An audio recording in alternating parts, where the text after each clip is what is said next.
Conseguem ouvir bem?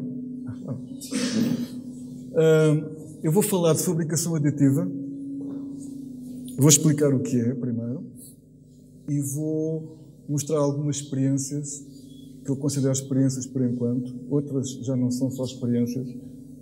Ontem o professor Fernando Poeiras falou do objeto experiente, do objeto. Ele depois me dirá que aqueles objetos que eu vou mostrar se enquadram dentro dessa tipologia. Bom, basicamente, este é um modelo de fabricação aditiva. Antigamente chamava-se prototipagem rápida. Portanto, temos que ter um dispositivo, que é uma impressora 3D, que, ao fim e ao cabo, a partir de um modelo desenvolvido ou por uma ferramenta de desenho por computador ou por digitalização, portanto, conseguimos depois imprimir por camadas, daí o aditivo, e não o subtrativo como outros processos de produção, um objeto que antigamente eram apenas protótipos. Entretanto, os materiais evoluíram de tal maneira que é possível fabricar objetos de uso comum, diretamente. Esta é a fase do modelo CAD, pode não ser, tem que ser sempre um modelo virtual, mas pode ser também uma digitalização direta. Atualmente temos scanners, digitalizadores tridimensionais, portanto, que permitem uma grande perfeição de malha e é possível depois fazer a triangulação dessa malha para que a impressora, ao fim e ao cabo, entenda toda a informação tridimensional da peça. Depois temos a fase de uma configuração da impressão, e aí vai depender de máquina para máquina. A nossa máquina imprime em gesso e solidifica esse gesso através de uma liga de água e amidos, enquanto que há máquinas que imprimem em plástico, imprimem em metal, portanto já há equipamentos multimateriais, portanto, que permitem imprimir com várias cores, com várias densidades de material e até com flexibilidade. Depois a fase da construção por camadas, a máquina fica a trabalhar sozinha, a remoção do modelo físico, normalmente é manual, pode haver algum pós-processamento, a limpeza do protótipo, no nosso caso, como trabalhamos com gesso, a peça fica cheia de pó, terá que ser limpa, terá que ser trabalhada, e depois finalmente há o pós-processamento que também implica mergulhar a peça numa resina ou dar-lhe um banho de um produto para que a peça fique endurecida. Nem todas as tecnologias deste género é necessário um banho de resina. Portanto, há materiais que saem perfeitos. Portanto, impressão em metal, por exemplo, a peça sai perfeita. Depois é o teste, se for um caso do protótipo. O protótipo não está excluído da fabricação aditiva. Agora, o protótipo em si já é, digamos, redutor da tecnologia, porque o modelo pode ser final. Eu imprimo esta chávena e depois posso beber café nesta chávena. Não sei se a Azai depois vai, enfim, preocupar-se com isso, mas é outra questão. Eu apenas escolhi a chávena porque é um exemplo que está neste livro, que é um dos gurus da fabricação aditiva, das primeiras pessoas. Portanto, o Gibson começou a pensar na prototipagem rápida mais do que a simples obtenção de protótipos, e então isto é um exemplo do livro dele, foi adaptado aqui a algumas coisas, e a chávena parece-me que toda a gente pode perceber o que é que acontece. Este senhor acompanha a prototipagem rápida e a fabricação aditiva há mais de 20 anos, tal como eu. Eu sonhei com uma máquina destas, logo que vim para a ESAD, vai fazer 20 anos, ou já fez 20 anos. Só que não era possível, eram muito caras, os materiais eram caríssimos, enfim. Só podíamos ter 3 professores para ter uma máquina destas, não é? E tínhamos, os professores são... Portanto, o que ele diz em 2011, portanto, ele tem um blog de fabricação aditiva, então ele diz que todos os anos se surpreende com as capacidades que esta tecnologia está a ter. E esta tecnologia é um novo método de produção. Portanto, está neste momento incluído nos métodos de produção. Nós aqui na ESAD temos uma disciplina que explica aos alunos de design industrial e de design de produto cerâmica e vidro como é que isto funciona, e creio que é um privilégio dele. Por exemplo, esta foi uma peça, foi das primeiras peças feitas em fabricação aditiva na nossa máquina. Esta é outra, que foi feita não na nossa máquina, mas numa tecnologia equivalente, só que em vez de ser pó de gesso, é um polímero, é uma poliamida que é solidificado com raio laser.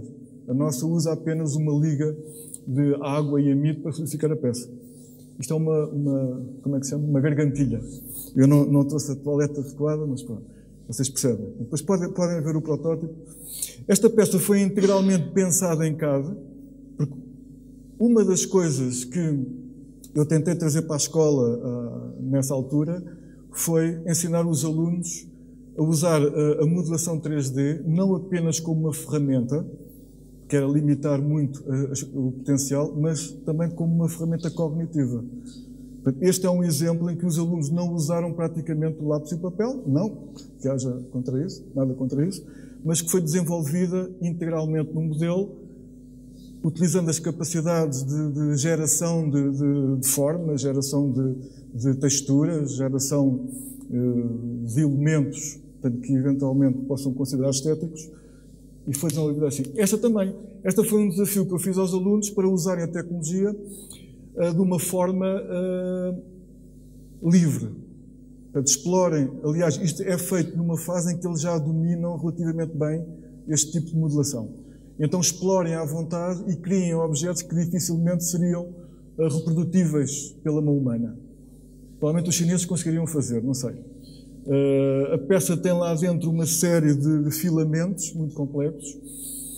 E uma das grandes vantagens desta tecnologia é não ter constrangimentos em termos físicos. Portanto, em termos físicos não há constrangimentos.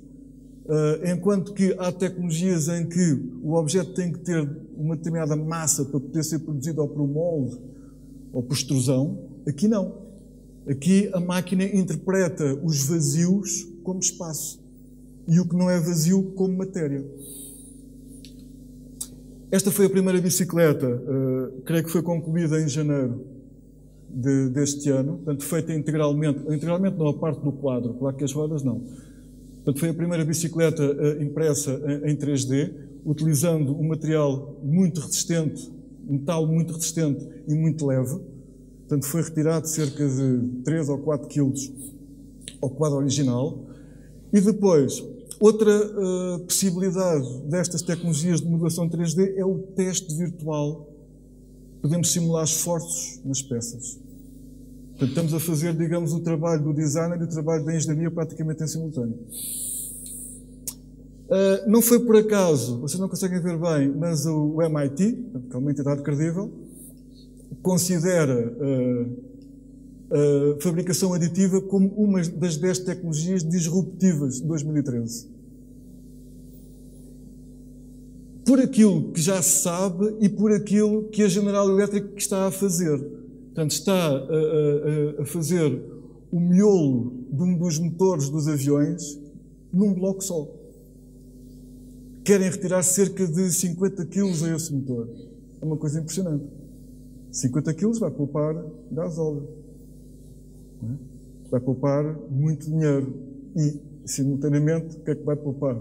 Pegada ecológica, não é? Estão a ver? Portanto, a fabricação aditiva pode também estar diretamente relacionada, portanto, com a poluição, não é?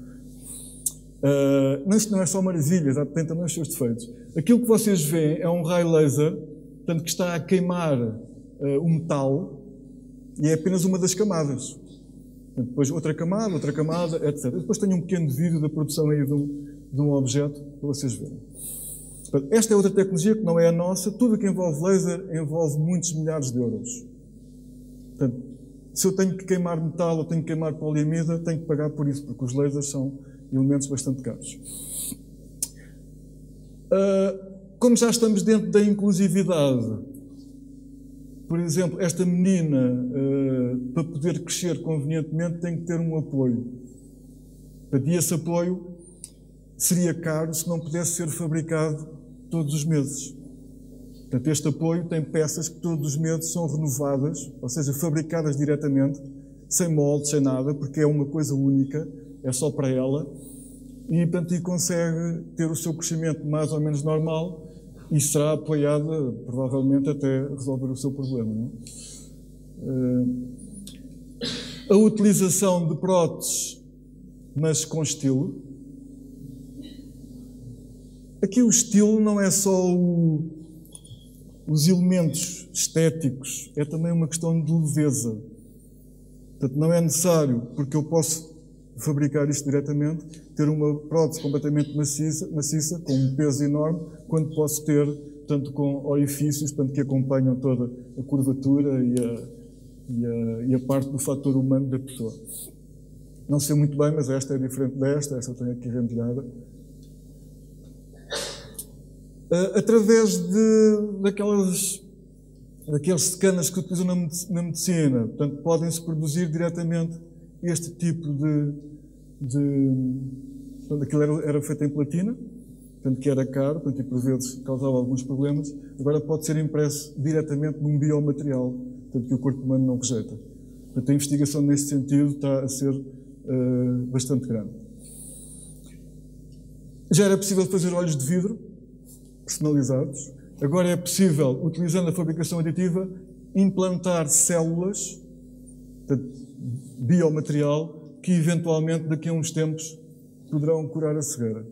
Isto está a ser testado em ratos, mas creio que os resultados têm sido bons.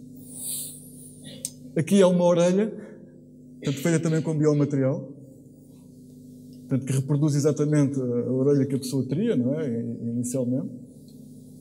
Aqui é uma válvula, bioprinting, é uma válvula do coração, portanto, também impresso com biomaterial. Reparem, não há limites ao nível daquilo que pode ser feito utilizando esta tecnologia. Aqui há um rim. Isto foi uma conferência, daquelas conferências TED que eu aconselho a ver, que é a impressão de um rim humano, que está neste momento implantado na pessoa. Isto não é piada. Pronto. O Obama disse, naquele discurso do Estado da Nação, num dos parágrafos, isto que está aqui. Portanto, a impressão 3D, que é a fabricação aditiva, tem um potencial que pode revolucionar aquilo que se fez até hoje em termos de produção.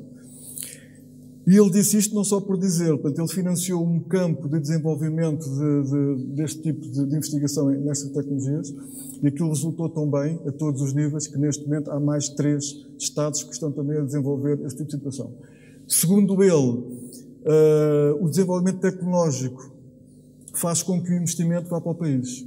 Portanto, o que acontece é que neste momento, não através apenas disto, mas de outras iniciativas, investimento em tecnologia, as grandes empresas que estavam sediadas noutros países estão a voltar aos Estados Unidos e estão novamente a criar milhares de empregos. Era bom que alguns dos nossos governantes ouvissem este discurso, apesar da dimensão ser outra. Agora, exemplos no nosso laboratório. Portanto, exemplos feitos, temos aqui alguns alunos que este ano fizeram alguns trabalhos na disciplina do terceiro ano e usaram o nosso laboratório. Antes disso, temos um especialista na escola, que é o designer Renato Bispo, que tem investigado estas questões da inclusividade ligada ao design. E ele aqui há 2 anos escreveu um artigo e eu retirei esta parte do artigo porque creio que é importante aqui o conceito de design inclusivo aplicado à produção industrial, para promover uma diversidade de oferta através da criação de produtos mais adequados às necessidades de uma população diversificada. E reparem, inclusividade aqui não tem que ser deficiência. Portanto, o nosso país daqui a uns anos, e eu estarei lá, se tudo correr bem, será um país com muitos idosos, que provavelmente não poderão usar determinado tipo de coisas que os jovens de 30, e 20 e 40 anos usam. Portanto, cada vez mais o design tem um novo desafio, porque tem que adequar aquilo que faz e aquilo que desenvolve às pessoas. Portanto, esta é outra possibilidade. O que nós fazemos... Eu trouxe aqui um caixote cheio de surpresas. Não é a caixinha de Pandora, é a caixinha de protótipos. O primeiro protótipo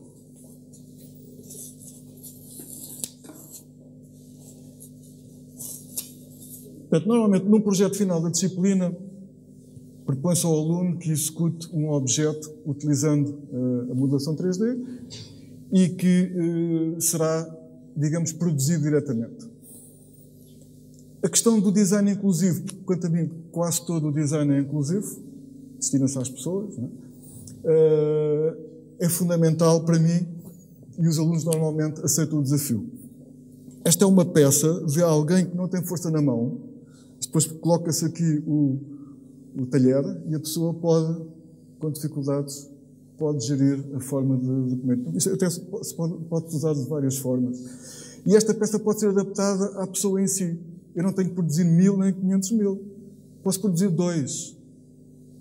Se esta não funcionar, outra vantagem é a rapidez da experimentação do modelo, o tal teste que eu falei inicialmente, eu posso chegar à conclusão que não se adapta a esta pessoa, mas aqui com mais uma voltinha ou aqui com qualquer coisa, é a tal vantagem da modelação 3D poder rapidamente alterar a peça. Eu tenho, aqui sim, tenho uma peça rapidamente realizada e a pessoa está a trabalhar.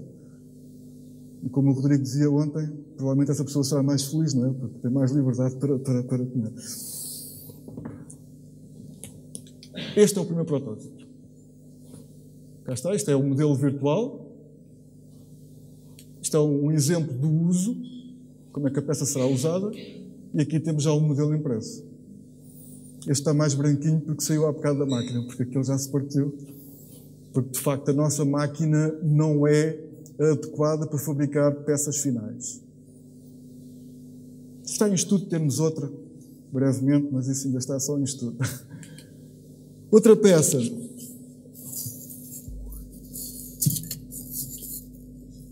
Aqui o aluno detectou, é também um cabo de uma faca, é um interface.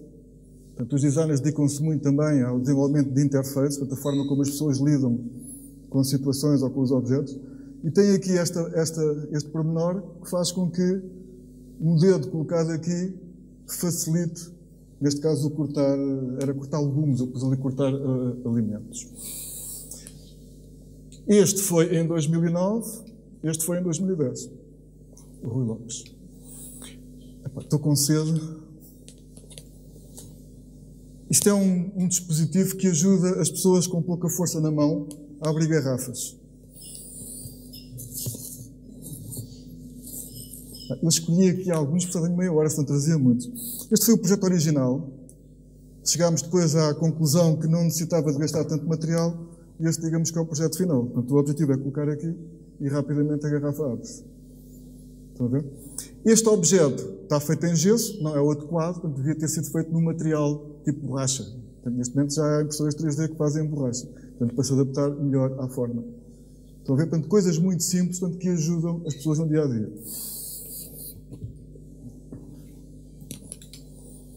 Aqui é um dispositivo para ajudar as pessoas, uma coisa simples, a colocar aqui um saco e a levar o saco, tanto confortavelmente. Mais uma vez, pode ser adaptado às necessidades.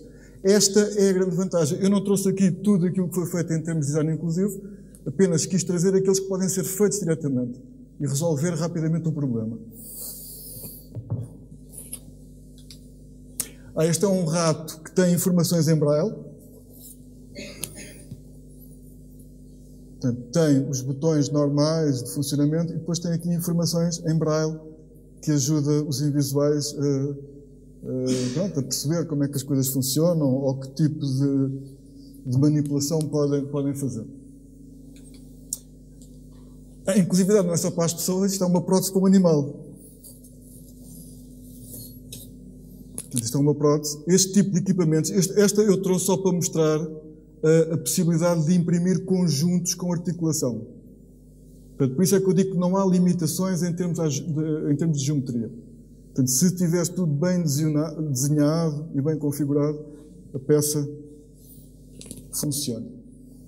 Eu não sei se o gato do Rui Caetano tem algum problema, mas estão ali as radiografias. Aqui é uma questão, eu adaptei a ideia da Kelly, por acaso acho que não está cá. Não está cá a Kelly? Não está? Pronto.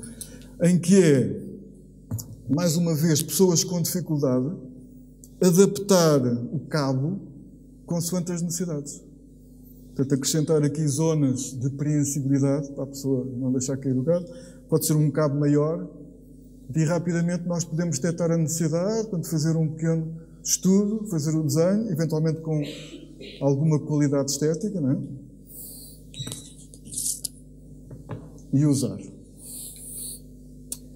Aqui foi um projeto de um aluno que acabou o ano passado, em 2012, o mestrado ali na STG Design de Produto. Ele foi nosso aluno, o Bruno Santos, e ele fez uma órtese. Portanto, a diferença é que uma prótese é para substituir algo que não está lá. A órtese, a pessoa tem o braço, só que não tem força no braço. E então, este rapazinho, para quem foi desenvolvida esta órtese, não tinha força no braço e ele gostava de desenhar. Então, este encaixe, portanto, isto está feito para ele, portanto, tem as medidas dele, a ergonomia, encaixar aqui uma caneta, portanto, e pode desenhar, pode usar uma prancheta digital para trabalhar, ao fim e ao cabo. Eu, por acaso, acompanhei o trabalho dele e decidi apresentá-lo aqui, pedir, isto são fotografias da tese dele, a peça foi impressa cá. Por acaso, esta peça não é, como a nossa máquina não imprime em borracha, não é a peça final. Ele usou o protótipo, ou seja, o modelo, para desenvolver depois uma prótese em borracha. Portanto, fez um molde rápido, na STG, e esse foi o tema da tese dele. Portanto, a utilização destas tecnologias para desenvolvimento de moldes rápidos. Agora vamos à fase das imagens táteis. Isto foi uma experiência muito interessante que o Museu da Batalha estava muito preocupado com a inclusividade. As pessoas invisuais não conseguem ver quadros. Olham para os quadros, mas não veem, não os sentem. Então, isto da imagem tátil é os invisuais sentirem os quadros. Sentirem fotografias. É uma coisa muito interessante. Quando ela falou comigo, a doutora Josélia, mas eu acho que isso é relativamente fácil de fazer cá. Achas que sim? Vamos experimentar. Daí eu ter trazido a experiência. Aquilo que vocês viram são experiências dos alunos. Os alunos aqui fazem experiência, essencialmente. Aqui são experiências do laboratório, portanto, envolvendo outra entidade e um objetivo que se pretendia. Era a pessoa invisual conseguir sentir algo. Então, escrevemos isto, a possibilidade de dar imagens a ver a pessoas cegas ou com baixa visibilidade. Essa era a ideia. E o desafio passa por encontrar soluções que apelem a outros sentidos, à audição e ao tato. Nós depois demonstramos, no decorrer da experiência, que só a imagem, eles não percebiam nada. Vocês podem experimentar. Não olhem para uma imagem, tentem ver e se não souberem o que está lá, não vêem nada, estão às escuras, não é? As pessoas não conhecem. Então, com um auxiliar sonoro que acompanhe, digamos, o tatear na imagem, eu comovi-me quando ouvi um cego que está na Escola Superior de Educação a interpretar aquilo. Eles têm uma sensibilidade de 10, 20, não sei, muito maior que a nossa. Ele encontrou coisas que eu não fazia ideia que estavam lá. E encontrou. Portanto, o que nós fizemos, basicamente, foi experimentar soluções para passar isto à prática. Este quadro existe no Museu da Batalha, até uma pintura de Mário Rita, a pintura Alves Barrota, e o que nós fizemos, não sei se é snob dizer aquilo, transformação multissensorial de uma pintura. Foi isso que se fez. Portanto, fizemos recurso a técnicas, portanto, a reprodução tátil, pendor realista, portanto, fizemos uma simplificação linear, ou seja, os contornos só da figura, e depois foram experimentados sons, a seleção das palavras, também não pode ser muito complicado. Este é o quadro. Eu vou rapidamente mostrar a técnica seguida e a experiência que foi feita. Isto envolveu uma série de aplicações, eu experimentei uma série de aplicações. Começou com uma aplicação de edição de imagem. Foi digitalizada a imagem. À mão foram traçados aqueles contornos. Eventualmente podia haver uma diferenciação de relevo para dizer que é azul, que é vermelho, etc. Nesta primeira fase não se pensou nisso, mas podia ter sido feito. A imagem foi limpa no Photoshop. Aqui é uma parte da vetorização da imagem. Portanto, os programas transformam a imagem que é pixelizada, que tem pixels, em informação vetorial, que pode ser usada por outros programas. E aqui num programa que se chama, é um programa SolidWorks, nós vimos a imagem não é adaptada a este tipo de situação. Vamos usar outro. Não? Felizmente temos aí outros, que não são piratas. A imagem, a mesma imagem foi usada num programa chamado 3D Studio Max, que é um programa de modelação livre, e obtivemos este resultado. Esta técnica o que é que faz? A imagem é aplicada a uma malha digital e, consoante os tons de negro e branco, cria um determinado relevo. Relevo esse que pode ser controlado. Eu posso dar a altura daquele relevo. E o que acontece é aquilo. O que era negro está ali com uma malha mais densa, não sei muito bem, temos aqui um zoom. Pronto. Estão a ver aqueles triângulozinhos, portanto a malha é mais densa naquela zona. Agora, o que eu não gostei foi, há aqui demasiadas rugosidades. Repare, estes programas não são feitos para isto. Um doutoramento garantido era encontrar um software que conseguisse passar fotografias diretamente para imagem tátil. Era um doutoramento garantido e com muito interesse. Assim como há aquelas máquinas que passam touch para braille, haver um equipamento integrado que passasse uma fotografia para tátil. É um desafio aos alunos que mais tarde irão fazer mestrados e doutoramentos, ou até colegas que estão aqui, professores, num pós-doc, uma coisa do género. Aqui a imagem, não sei se vocês reparam, que está mais suavizada. Portanto, aplicou-se ali uma neblina, um blur. Então o que aconteceu? A imagem fica com uma definição muito maior e aqui já não há. Ou seja, como a suavização provoca ali tons de cinza intermédios entre o preto e o branco, aquela zona, o gradiente é, digamos, menos acentuado. E foi esta que nós escolhemos. Isto já é colocada na máquina, a nossa máquina. A nossa máquina tem a possibilidade de imprimir coisas 20, 25, 20, 20. Está aqui a imagem, depois podem experimentar. Eu não devia mostrar. Eu estava para trazer uma daquelas coisas que se põe para se dormir, para vocês tentarem ver, mas não trouxe. Pronto, podem ver aqui como a imagem está lisinha. Esta, posteriormente, depois levou um banho de uma resina, de um poliuretano, para ficar mais suavizado. Como a máquina trabalha por camadas, portanto, notam-se sempre algumas rugosidades. E ali temos a pessoa a ler a imagem. Eu acho que isto tem aqui som, só para vocês verem o tipo de...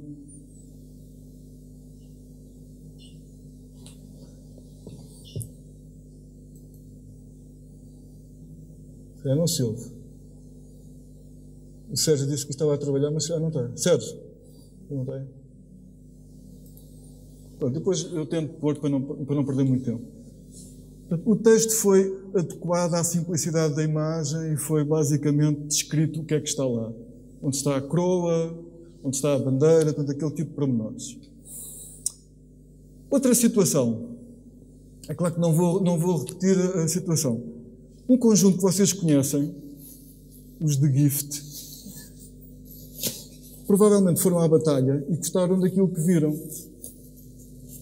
Então há aqui outra imagem tátil, agora com fotografias a cores. Portanto, foi muito fácil, preto e branco, com um bocadinho de blur, digamos, foi a experiência que nós fizemos. É claro que eu estou a mostrar já o final, houve muitas experiências pelo meio. Mas pronto, resultou e a tecnologia está definida. Se quisermos uma imagem só com contornos, é só fazer preto e branco e a máquina imprime e podemos criar o auxiliar sonoro e já está. Isto creio que faz parte do último álbum dos The Gift, ou se não é o último, é o penúltimo, onde eles foram à Índia, àquele Festival das Cores, e quiseram promover uma exposição de fotografias que fizeram lá, mas também com inclusividade. Portanto, eles creio que foram o primeiro ou o segundo grupo português, tanto que usava tradutores gestuais, tanto para as pessoas perceberem, as pessoas que não ouviam, para perceberem as letras e essas coisas. Então, viram esta coisa nova, de imagens táteis, e quiseram, na sua exposição, mostrar também e ter disponível aos eventuais as fotografias. Então isto foi apresentado juntamente com uma quantidade de fotografias normais. Essa é mais complexa de trabalhar. Portanto, aqui não são só os contornos. Aqui, pronto, isto é o tratamento que a imagem tem que ter. Ou seja, o software não sabe o que é cabelo louro e o que é cabelo escuro. Portanto, cabelo louro é claro, vai para baixo. Logo, um cabelo para baixo era chato a pessoa estar, olha, isto é o cabelo, a Sónia tem o cabelo para baixo, não pode ser, está muito mal penteada, não é? Então, há que editar a imagem. Aquela edição que foi feita na outra apenas da limpeza da imagem, aqui tem que ser trabalhado, portanto, a vários níveis. Esta aqui não foi aquela que deu mais trabalho. Portanto, reparem, tudo o que é escuro tem que passar para claro, etc., para que isto, transformado em tons de cinza, dê informação ao software para dizer relevo positivo ou relevo negativo, alto relevo ou baixo relevo. Aqui usei um software depois de correção de malha. Portanto, o CDRSP, portanto, que é um centro de investigação do IPL, ali na Marinha Grande, tem um dispositivo áptico, tátil, que me permite quase modelar e sentir. Eu consigo sentir o digital. É assim um bocado esquisito, não é? Portanto, isto funciona como um pedaço de barro e com este dispositivo, que é um braço áptico com vários graus de liberdade, eu consigo empurrar e sentir a resistência do material. Ora bem, isso permite-me corrigir determinado tipo de situações já pós-software. Uma coisa é editar a imagem, que é bidimensional, outra coisa é editar já a malha. Ou seja, eu consigo detectar isto não está bem, isto devia estar para fora, e com este tipo de equipamento eu consigo com facilidade mexer naquilo. Também é possível com diversos programas de modelação 3D fazer isto. Este, digamos, é mais sofisticado e, como exige um computador mais potente, é mais rápido de trabalhar. Não sei se vocês repararam, mas para isto funcionar, a malha tem que ser muito densa. Não é qualquer computador que permite manipular este tipo de informação. Portanto, tem que ser já um computador, não digo a sério, porque agora são quase todos a sério, mas aqueles computadores que se compram agora, os i7, etc. Pronto, aqui é a comparação, portanto, já da imagem, eventualmente para corrigir certas coisas. Esta foi a exposição que depois os de Gift fizeram na Biblioteca José Saramago, em Leiria. Aqui a experimentação. E agora tinha piada também ouvir o som, portanto, da imagem. Outra coisa interessante que foi feito na escola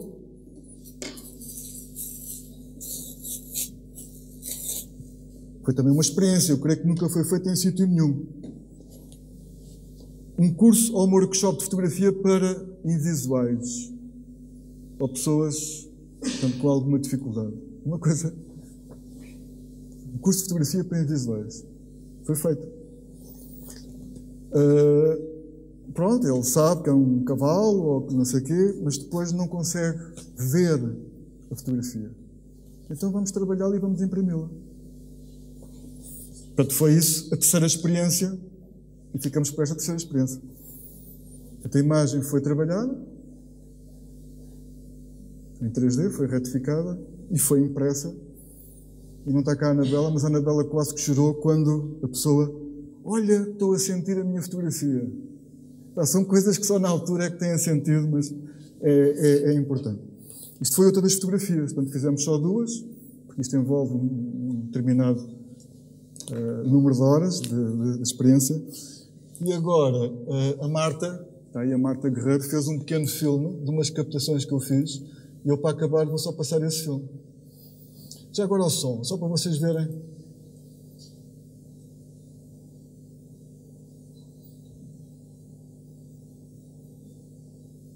Acho que não. De pé, encostados às ombreiras de duas portas verdes, Nuno, John, Sónia e Miguel olham em frente em aparente abandono.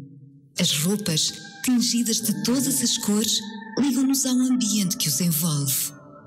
A fachada ocre da casa, cujo tempo marcou com fendas e manchas de umidade, faz realçar o tom de duas portas de madeira seguramente trancadas com atilhos, fechos e cadeados. Ao cimo, criando uma linha horizontal, uma pala de cimento, de cantos partidos e estrutura de ferro à mostra. Desenha uma linha paralela ao chão, que se estende num cinzento sujo de cimento e tijolos. primeira figura da esquerda apoia-se de costas contra a parede. Olha em frente, mãos nos bolsos. As sapatilhas com fecho de velcro, ainda claras, contrastam com o rosa tingido cachecol que lhe envolve o pescoço e o lilás forte que lhe cobre o rosto e o cabelo. John e Sonia, ao centro, são também eles figuras de cor tingidas.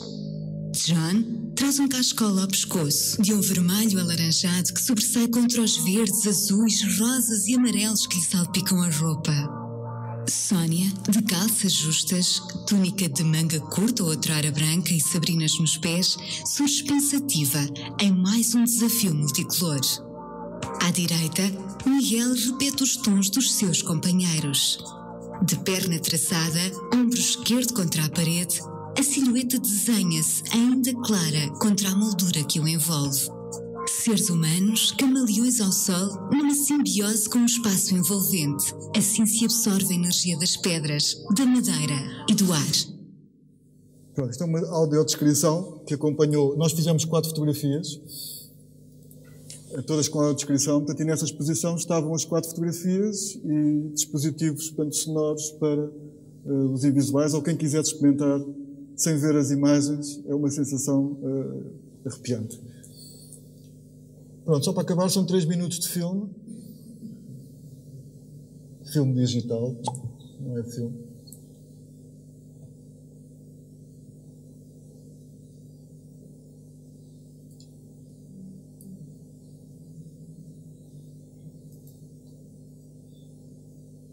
Foi a Marta Guerreiro que fez a montagem. Agradeço desde já. Pronto, aqui, digamos, é a explicação. O tratamento da imagem. Estão a ver ali zonas que têm que ser queimadas. Não está bem ainda no 3D. A imagem é recalculada e vamos visualizando a evolução.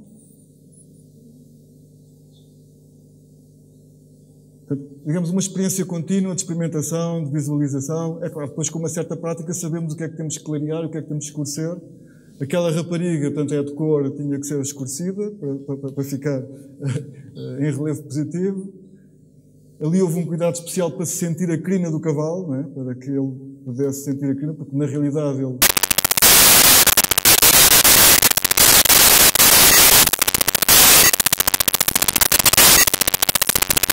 Portanto, reparem, aqui na fabricação aditiva há um passo anterior, que é a preparação de uma imagem, porque este método assim o exige. A partir daqui tenho um modelo 3D, tenho um modelo CAD.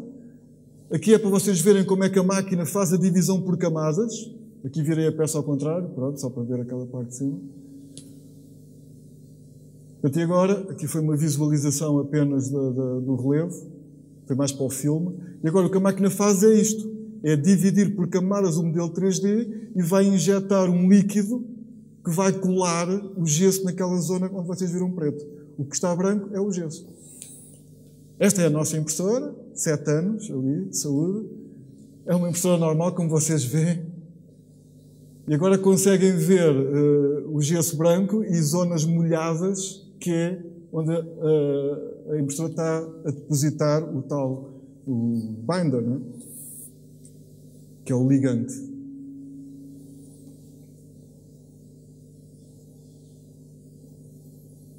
Isto demora horas, não é? Não vamos ficar aqui a ver horas, não é? Então isto é deixar a ficar à noite. Agora é o pós-processamento. Isto foi no verão, desculpem ali, eu não fui à depilação, portanto está ali um braço um bocado peludo. Portanto, isto é um trabalho tipo arqueologia. Reparem que a peça fica mergulhada no gesso. Temos que limpar, utilizando tecnologias altamente avançadas, portanto, o excesso de gesso. Um pincel, uma trincha, não é? Já se consegue ver ali a imagem em relevo. Esta é a imagem ainda sem o tal banho, portanto, consegue-se ver ali o relevo. E agora a infiltração. É um banho de supercola 3 para a peça ficar dura, para não se partir quando estão a mexer, não é? Não é bem supercola 3, é cianacrilado diluído, mas basicamente é a fase. Depois temos o produto final da chamada imagem tátil. Vocês depois, se quiserem, podem comparar esta, ver se sentem alguma coisa tanto com a outra. E pronto. Muito obrigado.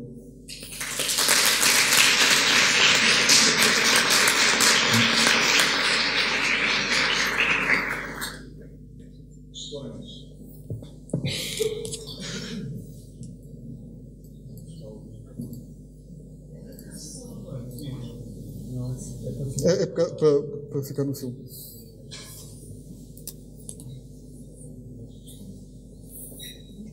Depois vou já aí acima. João, eu tenho duas questões. A primeira tem a ver com a digitalização da imagem para passar para 3D. É necessário ser a de preto e branco? Eu tenho conhecimento... Não, aquela dos de Gift nem sequer foi digitalizada, foi logo tirada de uma máquina digital e passada. Pronto, porque podes passar para 3D. O software naturalmente interpreta cada cor com um nível de cinzento.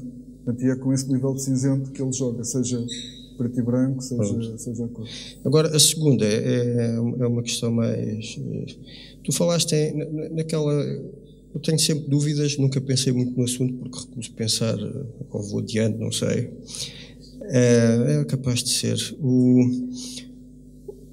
Tu falaste em tornar mais suaves os contornos de uma pintura. E isso não é desvirtuar...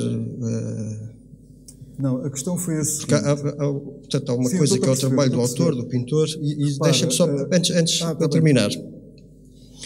Relacionado com isso, eu nunca tinha ouvido o texto dos Gift. Podes ouvir também o outro se quiser.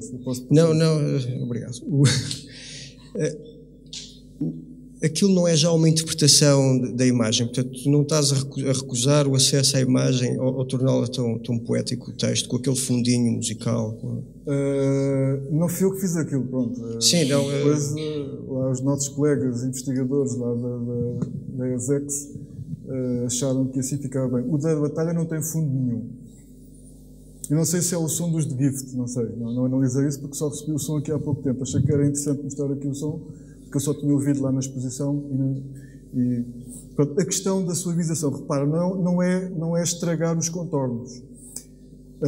A primeira experiência que nós fizemos, quando o Invisual, portanto, fez o teste e o que é que ele entendia, aliás, foram 3 pessoas que testaram a primeira imagem. Acharam desagradável a rugosidade. E repara, eu falei nisso na imagem da batalha, em que tem apenas contornos. Ora, contornos não são desvirtuados com apenas tornarmos mais suave a leitura por eles. Percebes?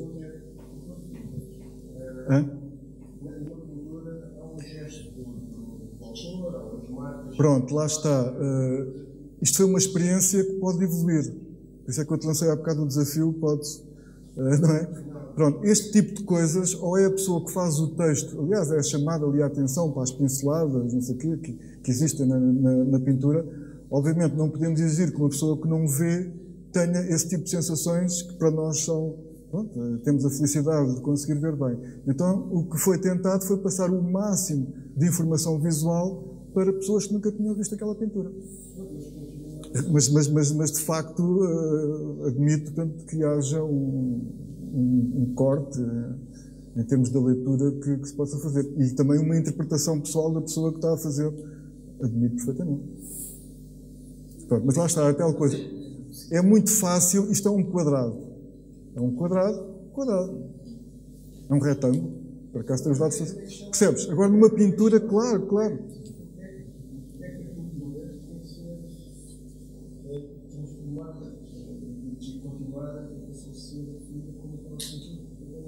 Pronto, isso é outra questão.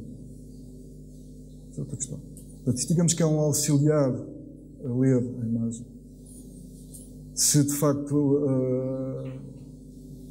a forma como é explicada a imagem também for rica e for por entendidos, portanto, creio que se pode ganhar muita informação, não é? E a pessoa sente. É claro, nunca será a mesma coisa, obviamente. Agora, se vocês virem a felicidade da cara deles, para mim isso é suficiente. Pronto. Claro, é isso que eu estou a dizer.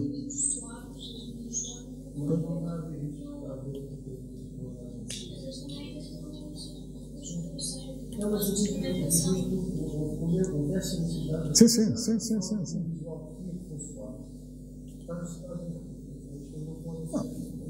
Não, eu percebo perfeitamente, pronto, eu percebo a questão da semiótica, da primeira idade, da segunda idade, disso tudo, mas eu sei que não se pode transmitir tudo. Mas pronto, se for um quadro do Kandinsky, de explicar, se eu perceber o que é, portanto, é essa coisa que eu sei. Portanto, há pinturas e pinturas, não é?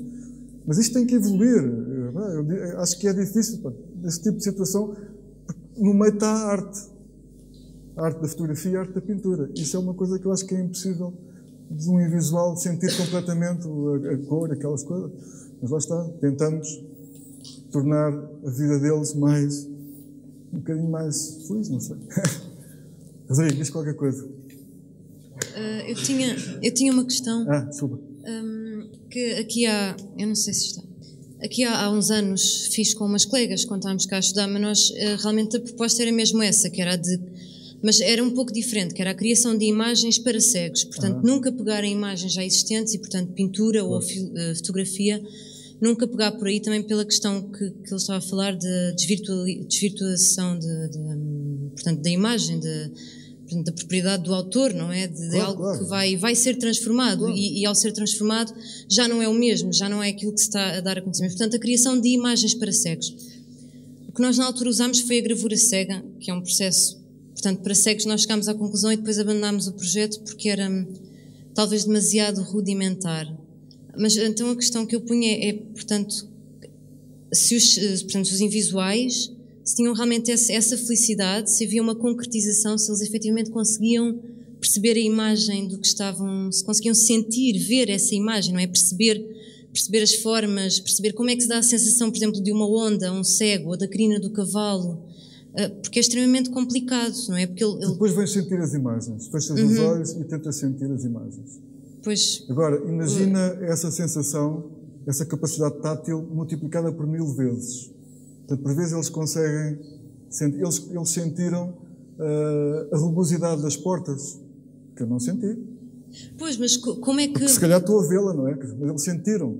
Mas a questão é, como é que num conjunto de imagem eles sequer percebem que é uma porta, quanto mais... tens que ter o auxiliar sonoro. Tem sempre que haver esse Sem auxiliar sonoro. Não funciona. Nunca só não pelo funciona. tátil, não é? A não ser que seja uma coisa muito básica, um quadrado. Porque há experiências anteriores, mas com formas geométricas muito básicas, não é? E portanto, é a mesma questão, que é essa de passagem de quadros, de pinturas para o tátil, portanto, não é? Por isso usámos apenas o contorno, foi apenas uma experiência. Creio que agora no Museu da Batalha há mais 4 quadros que eles querem passar também quadros que se adaptam, não são todos os quadros. É claro, se houver um quadro que tenha características que vá, enfim, praticamente eliminar aquilo que o pintor queria, obviamente, lá está a tal questão também de ética, as pessoas que estão à frente disto também percebem disso, não é? Não, também são sensíveis a esse tipo de situações. Não é?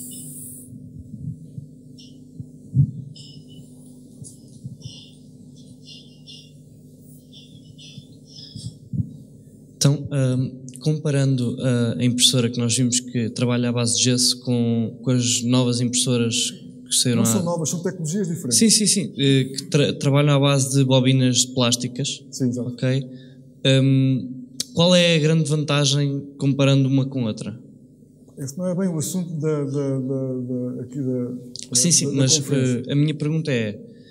É assim, eu vou-te explicar já. Esta máquina está cá porque nós pesámos o preço de um protótipo com uma e com outra. E eu criei esta máquina, eu e a escola criamos esta máquina para que os alunos usassem. Ou seja, os protótipos nesta máquina são 10 vezes mais baratos. Ainda não havia o PLA, ainda não havia aquela feito de amido de milho que é mais barato e desaparece. Portanto, o ABS era caro. E basicamente foi por isso que nós temos esta máquina. Agora, queríamos ter outras tecnologias, porque esta dá para determinado tipo de coisas e a outra dá para outro tipo de coisas. As coisas complementam-se. De qualquer modo, como temos na Marinha Grande a ligação, portanto, ao Centro de Investigação, que pertence ao IPL, portanto, quando são necessários protótipos de outro tipo de material, nós fazemos. E temos também protocolos com empresas. Os nossos alunos têm algumas facilidades, pagando sempre também os protótipos, porque são tecnologias caras, não é? Enquanto nós não amortizamos o equipamento, aqui os alunos só pagam os consumíveis, aliás, como em qualquer disciplina, não é? E que ainda é caro. Portanto, posso dizer que esta imagem custaria cerca de 25 euros. Pronto. É caro para uma fotografia, mas há aqui material. Não? Exato. Pronto, só para teres uma ideia, quer dizer, isto não é um preço por metro quadrado, é um preço por consumo de pó, o consumo do ligante e o consumo do vestimento, basicamente é isso. A escola oferece a energia, oferece a amortização da máquina e o trabalho do professor. Obrigado. Mais alguém? Portanto, quando quiseres, estás à vontade para... Tens é que ter um modelo 3D. Tá? Acho que Não, já foi. ainda... É a última agora, não é? Queres também perguntar alguma coisa? Então, tá bom. Só fugindo um bocado do âmbito artístico e das fotografias, já que acompanhou a evolução das tecnologias 3D nos últimos 20 anos, assim a longo prazo, 10, 15 anos, agora com a facilidade de aquisição de máquinas para casa, o que é que vê, quais é que são as previsões para uns 10, 15 anos? Ricardo, há 20 anos atrás, quando eu fiz aqui a proposta ao Conselho Executivo da ESAD, chamaram-me maluco. Estás maluco? Impressão 3D, estávamos na era da estereolitografia. E passados 10 anos foi possível. Era possível. E passados 7 anos, portanto, estas coisas estão a baixar de preço. Agora, essa questão, uma coisa é uma impressora com qualidade para ter protótipos e peças funcionais. Outra coisa é fazer brincadeiras em casa. Aí acredito que uma impressora de 1000 euros resolve o problema, se a pessoa quiser gastar dinheiro e desperdiçar dinheiro, como qualquer hobby, como qualquer outra coisa, não é? Isso vai acontecer. Portanto, já há os malucos da impressão 3D. Há máquinas de 1000 euros, há kits para montar, que custam 500 euros, que depois se auto-reproduzem. Eu posso vender ao vizinho, queres as peças para fazer também uma máquina? E ele compra só os motores e tudo isso. É a febre da impressão 3D. Mas, de facto, isto é uma coisa séria. Vocês viram olhos, viram orelhas, viram fígados, viram hortes para ajudar pessoas, viram motores de avião em que o peso se reduziu mantendo. É claro que aquele material está certificado. A indústria aeronáutica é aquela que exige mais certificação a nível do material. Portanto, e já é possível fazer isso.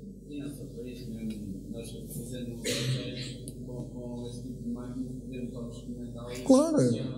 Essa foi a primeira intenção deste tipo de equipamentos. Prototipagem rápida. O designer tem um projeto virtual, um protótipo virtual, rapidamente imprime e testa.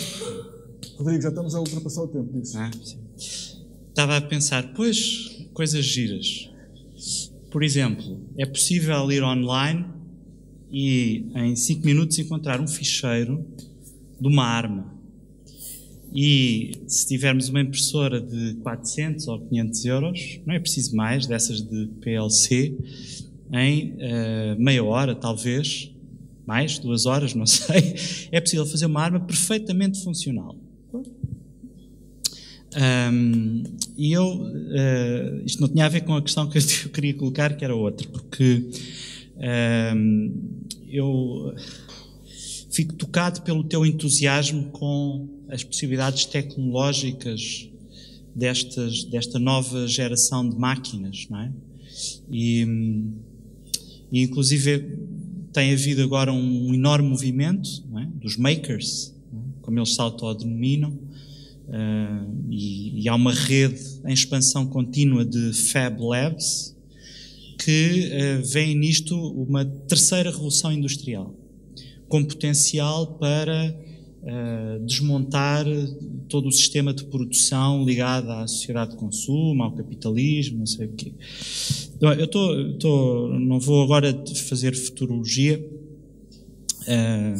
mas percebo que haja aqui um potencial de coisas que podem ser feitas e que têm coisas boas, de um ponto de vista da autonomia, não é? Quando nós lemos, por exemplo, um livro como o do Chris Anderson, não sei se tu leste esse livro, que é um bocado uma espécie de manifesto desta nova geração de máquinas 3D, ele traça um retrato idílico, desde fazer legos fascinantes para os filhos, um parafuso, uma porta que se parte em casa e ele não precisa de ir à loja de ferragens, vai à impressora 3D, escaneia o parafuso partido e 10 minutos depois tem um parafuso e, portanto, isto é passível de ser feito para qualquer elemento mecânico do mundo. Mas a questão que me preocupa, a mim, pessoalmente, estou mesmo preocupado, é a fronteira que tem a ver com a matéria viva. Isto é, estas máquinas, quando trabalham com matéria inerte, com objetos sólidos, assim podemos dizer, estão a trabalhar dentro de um campo que de algum modo está circunscrito, não é? São coisas artificiais, mas não é vida artificial, não é matéria viva, não são organismos vivos. Esta questão teria até a ver com aquilo que o David esteve a falar, mas eu lamento, David, gostava muito de ter ouvido, mas não pude estar aqui porque tive científico e tive de ir imprimir o texto que vou falar, sobre o que vou falar a seguir. Aí parece-me que de facto há qualquer coisa de extraordinariamente perigoso. Por exemplo, quando eu leio artigos de divulgação que se encontram já na imprensa, que dizem é possível desenhar, é realizável, pode ser muito, muito caro e muito moroso, mas é possível realizar órgãos artificiais plenamente funcionais, que podem ser enxertados no corpo e que o corpo não rejeita. Eu parece que estou a ler uma ficção científica distópica. Portanto, isto parece-me, esta área no fundo da biomimética e da bioengenharia, parece-me que levanta questões extraordinariamente perigosas, não é? Nós já há muitos anos que ouvimos falar dos perigos da engenharia genética, da manipulação genética, da criação de seres humanos, digamos, artificialmente manipulados, etc. E de repente esta ideia de que nós podemos pegar nos mais ínfimos elementos da matéria viva e fabricar como demiurgos divinos, ou seja, inventar organismos vivos. Não é assim. Eu não sei, eu tenho lido algumas coisas sobre isto e fiquei particularmente assustado. Não estou a dizer que seja uma coisa que se possa fazer daqui a 5 anos, mas aparentemente as bases que permitem pensar como é que isso é execuível estão aí. Estão aí. Aliás, o próprio Politécnico, pelos vistos, tem projetos de investigação de manipulação de matéria viva, certo? Biotecidos. Bom, eu sinceramente acho, eu não sei se alguém que trabalha nestas coisas e que eu percebo que de algum modo tenha uma paixão por isso. Deixa-me só fazer um parênteses. Diz, desculpa, já me alonguei. O tecido é da própria pessoa. O que a máquina faz é criar um esqueleto com um biogel. O tecido depois é disposto também, pode ser com uma impressora ou não, nesse esqueleto que tem a forma do órgão que tu queres, mas é o tecido da pessoa. É regenerado, entretanto aquele biogel desaparece e ficas portanto, com o órgão. Só que isto é uma coisa que ainda está em estudo. Okay? Portanto, o centro já trabalha ao nível da recuperação de feridas, de ossos, ou seja, cria os esqueletos onde vai ser injetado de uma forma normal o tecido da pessoa e aquele esqueleto suporta todo o tecido que vai preencher aquela zona da ruptura e aquilo fica... Não é rejeitado pelo corpo humano porque é do próprio corpo humano. Portanto, isso já se faz a outros níveis, só que... Eu percebo, eu também tenho medo disso. Sim. Eu percebo. Tu, um estudioso da vida, eu acredito que sim. Curar uma ferida, você tem um coração para viver, quer dizer, todas essas justificações médicas me parecem infundidas. Sim. Não, eu percebo. Mas a verdade é que há qualquer coisa de Frankenstein excessivo. Isto aqui há 20 anos eu só queria imprimir uns protótipos e isto é que cresceu assim. Agora, a questão é não. A matéria viva, que é um passo seguinte, mas já está a acontecer. Não, isto são experiências ainda laboratoriais. Só aquele rim, podes ir ao TED e ver a entrevista, é que já foi o primeiro que foi colocado na pessoa e funcionou. Funciona. Sim. Pronto, mais alguma pergunta? Espero que não, porque estamos já acima da hora. Muito obrigado.